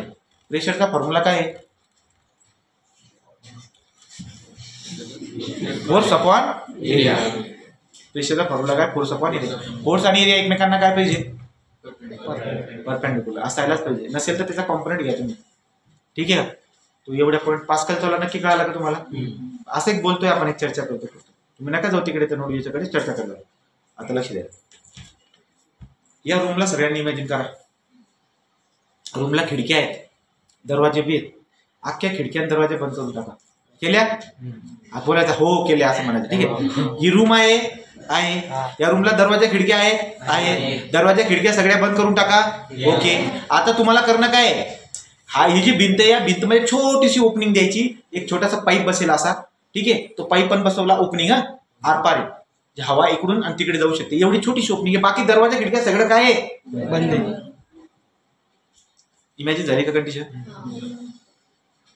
आता बिडी पिणारे तुम्ही बघितलं ना, आतमध्ये हवेला ओढतात. त्या पद्धतीने हवेला ओढण्यासाठी व्हॅक्यूम पंप असतो. काय असतो? Vacuum pump. तुम्ही बाहेरून काय करतो? ती जी नळी लावली ना आपण त्या भिंतमध्ये, व्हॅक्यूम पंप लावून देतो. लावला का? रूम मधली हवा बाहेर ओढणार तो. आता ओके होतं. आता या हवेचे मॉलिक्यूल होते सगळे, पण जसं जसं मी त्याला ओढणार म्हणजे मी काही समजा व्हॅक्यूम पंप लावला, एअरचे मॉलिक्यूल बाहेर येतील. तो एअरचे मॉलिक्यूल जे होते ते हळूहळू बाहेर यायला लागले. कारण की आपण पंप लावून ओढतोय. एक पॉइंट असा येईल की या रूम मध्ये हवेचा एक बी मॉलिक्यूल राहणार नाही. जशी कंडिशन येईल मी तिथं लॉक करून देईल, तो झाकण पॅक करून देईल. आता रूम मध्ये एक बी हवेचा मॉलिक्यूल नाही. समजलं का? जेव्हा या रूम मध्ये हवेचा एक बी मॉलिक्यूल नव्हता तेव्हा जो प्रेशर इथं लागतोय आता भिंतीवरती, त्या प्रेशरला दुनिया ऍब्सोल्यूट झिरो प्रेशर म्हणते. काय म्हणते? कळलं का? जेव्हा हवेचा एक बी मॉलिक्यूल नसतो तेव्हा जो प्रेशर लागतो त्याला म्हणतात ऍब्सोल्यूट झिरो प्रेशर. कोणाला डाऊट आहे का? दादा तू मागच्या बघ रे सगळ्या शेवटी तू काय करतोय बघ ना. त्याचा मोबाईल हिसको बरं, चुकून काही घाल सापडून जाऊ फक्त त्याच्याकडे. मोबाईल होता का त्याच्याकडे? नाही ना. हा, तू लक्ष देऊन ऐकतो ना, मनन करतोय. आता झाकण लावलं तिकडे, झाकण खोलणार हळूहळू आणि कंट्रोल आपल्या हातात आहे. असं नाही की झाकण खोलता लागे हवामध्ये यायला लागून. नाही, हवा आपण पाठवणार, आपल्या हातात कंट्रोल येणार. थोडी थोडी हवा मी पाठवतो. हवेचे मॉलिक्यूल परत रूम मध्ये यायला लागले. आले रूम मध्ये, भिंतीवर प्रेशर लावणार. थोडे मॉलिक्यूल आले असल्या कारणास्तव आपण काय बोलणार? या भिंतीवरती प्रेशर लागते 2 न्यूटन पर मीटर स्क्वेअर. कितीचा? 2 न्यूटन पर मीटर स्क्वेअर. आता या टाइमला हा 2 Newton per metre square absolute pressure. काय आहे? Absolute pressure. परत मी काय केलं? हवेचे मॉलिक्यूल थोडे ऍड केले, प्रेशर परत वाढणार.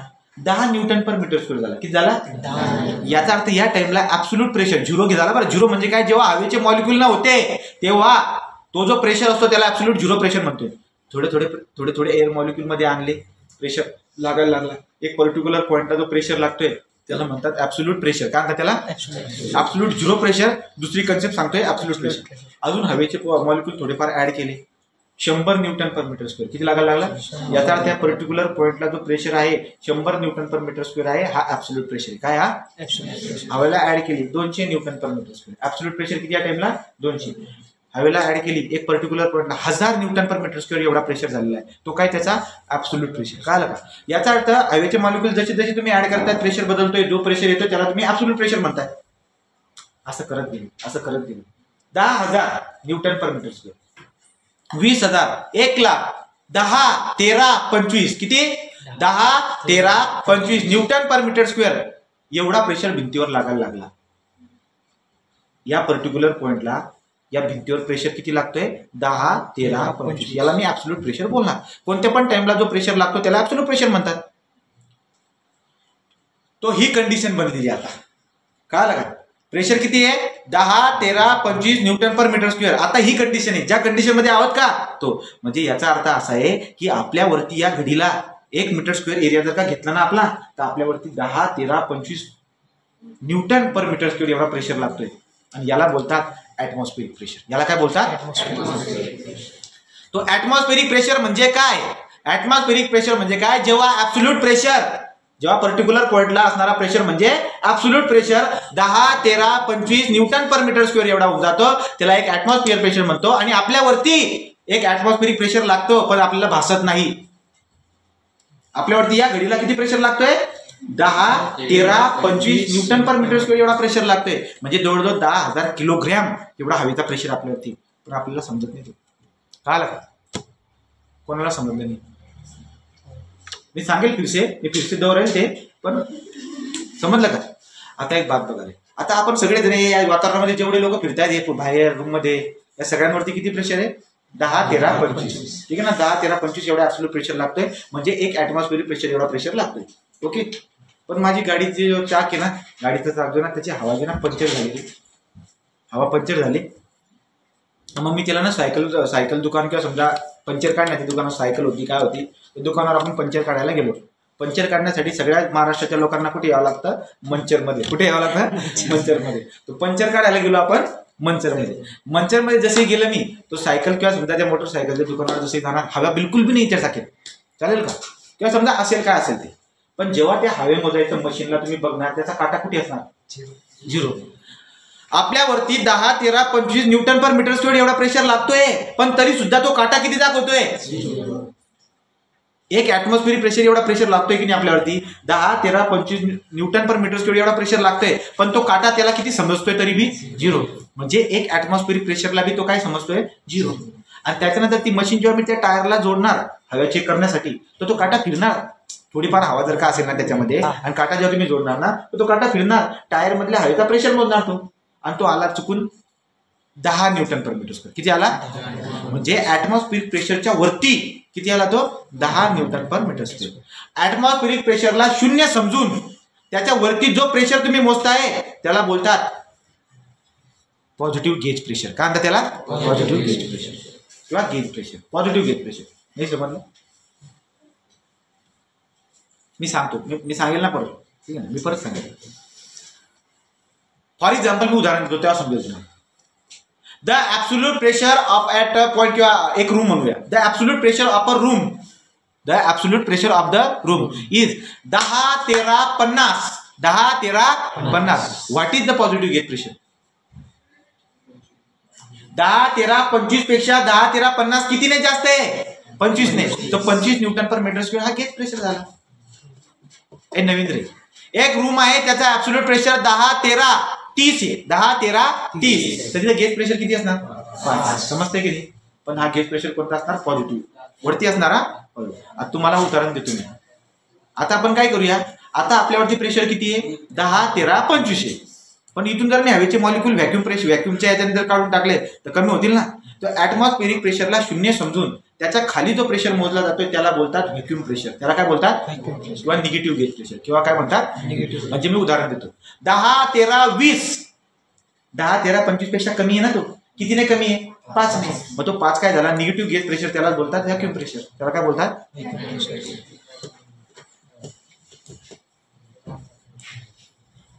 अर्धा धडा होता. मग काय समजलं का? मी नवीन सांगतो रे. एक एक करून आपण समजून घ्या गोष्टी.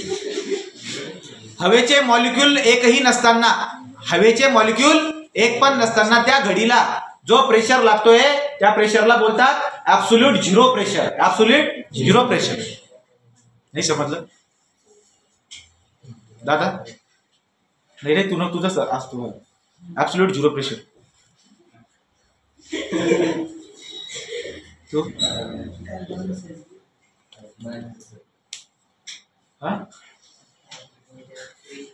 ऍब्सोल्यूट झिरो प्रेशर म्हणजे काय?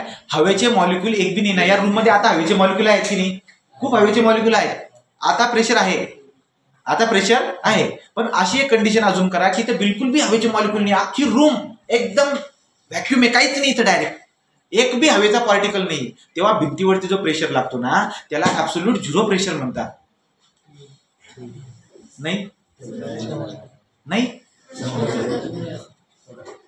दादा सांग ना, थोडं पाणी पाजरे.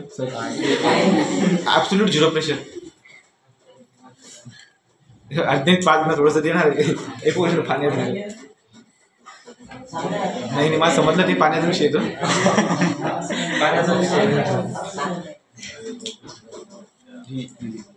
सांग ना. अरे तुम्ही काय एडिट करा, मी कन्सेप्ट समजतो तरी पण समजत नाही. प्रीतम सगळे काढून टाका, तेव्हा जो प्रेशर लागणार आहे ना तो प्रेशर म्हणजे ॲब्सोल्यूट झिरो प्रेशर. लक्षात राहील का? हे समजून सांगण्याचा तरीका झाला. तरी बी नाही अरे पाठ नका करा रे, समजून घ्या रे. हळूहळू तुम्ही एअरचे मॉलिक्युल ऍड करणार, प्रत्येक पॉइंटला प्रेशर वाढणार. जसे बी एअर पार्टिकल आणणार प्रेशर वाढणार. कोणत्या पण टाइमला जो प्रेशर तुम्ही मोजताय ॲब्सोल्यूट झिरो पासून, कुठून ॲब्सोल्यूट झिरो पासून जो पण प्रेशर तुम्ही मोजतात त्याला ॲब्सोल्यूट प्रेशर म्हणतात. कुठून? Absolute zero. ॲब्सोल्यूट झिरो बरं का. जेव्हा हवेचे पार्टिकल काहीच नव्हते आणि आता हवेचे पार्टिकल यायला लागले, तर जेव्हा पार्टिकल काहीच नव्हते त्याच्यावरती प्रेशर वाढत जातो. या ॲब्सोल्यूट झिरो पासून जो बी प्रेशर तुम्ही मोजताय टोटल प्रेशर, तो त्याला काय बोलतात? Absolute pressure. फक्त ॲब्सोल्यूट प्रेशर. जेव्हा absolute pressure 10, 13, 25 Newton per metre square एवढा होऊन जातो त्याला काय बोलतात? एक ॲटमॉस्फेरिक प्रेशर. काय म्हणतात? एक एटीएम, एक ॲटमॉस्फेरिक प्रेशर. ॲटमॉस्फेरिक प्रेशरच्या वरती जो बी प्रेशर येतो 10, 13, 25च्या वरती जो प्रेशर असतो त्याला बोलतात पॉझिटिव्ह गेज प्रेशर. 10, 13, 25च्या रिस्पेक्ट मध्ये जो पण प्रेशर कमी आहे त्याला बोलतात व्हॅक्यूम प्रेशर किंवा निगेटिव्ह गेज प्रेशर. तरी बी नाही दादा हे सरकडे अरे 10, 13, 40 straight 10, 13, 40 newton per metre square म्हणजे किती प्रेशर? गेज प्रेशर सांग. गेज पॉझिटिव्ह आहे का निगेटिव्ह पहिले ते सांग, आणि कोणता गेज प्रेशर ते सांग. कोणी बोल नका रे, तू नाही रे, तू नाही, तू बी नाही, सरक ना असा, तू बी नाही, तू बी नाही, तू पाणी प्यायला दोन्ही पिलास तू. आता तू काय इकडे तिकडे बघतोय? यार समोर बघतोय, भजीकडे बघून जिलेबी मागतोय का? 15 किती? पहिले मला सांग गेज प्रेशर काय आहे, तो पॉझिटिव्ह आहे का निगेटिव्ह आहे? कारण की तू 10, 13, 25 पेक्षा जास्त आहे. किती नाही जास्त आहे? 15. 15 न्यूटन पर मीटर स्क्वेअर काय झाला? Positive gauge pressure. समजतं की नाही? आता तुम्हाला उदाहरण देतो परत. The positive gauge pressure of the room is 40 newton per metre square. 40 newton. What is the absolute pressure? Positive gauge pressure 40 आहे, तो ॲब्सोल्यूट प्रेशर किती त्या रूमचा? 10, 13, 25 प्लस 40. कळतंय की नाही? पॉझिटिव्ह गेज प्रेशर 40 आहे, मग 10, 13, 25 मध्ये ऍड करून द्या, तुम्हाला ॲब्सोल्यूट प्रेशर भेटेल. तो टर्मिनॉलॉजी समजते की नाही?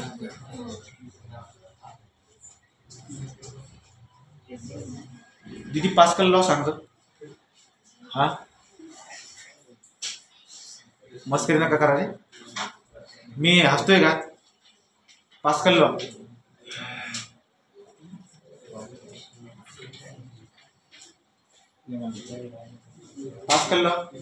तुम्ही ना, तुम्हाला काय येत नाही याचं कारण सांगू? तुम्ही त्याला लक्षात का ठेवतात रे? समजून का नाही घेत? शांत पाण्यामध्ये कोणत्या पण पॉइंटला सगळ्या बाजूने प्रेशर सारखा लागतो. Pascal law.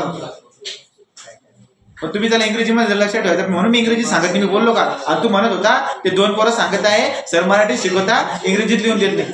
अरे सर लय भारी सांगणार, अजून थांबा, आता ही सुरुवात आहे. मी एक पॉइंट कम से कम 10 वेळेस सांगतो. इथं पहिली पट्टी आहे, अजून तर 9 पट्ट्या बाकी तरी रिव्हिजन मारायच्या. 6,000 फिका उगाच घेतोय का माणूस? हारामचं खात नाही मी. तो कळालं का आता? हे झालं, हे टर्मिनॉलॉजी कंप्लीट झाले आहे. 50 ते 60% पोर्शन हाच असतो. उरलेला असतो प्रेशर अँड मेजरमेंट, त्याचे गणित असतात. आणि हे आपण आता पुढच्या लेक्चरमध्ये घेणार आहोत. मला हे दाखव रे पुस्तक ॲडलिकचं लेवल बघू. मुझे जो लगता था उससे अच्छा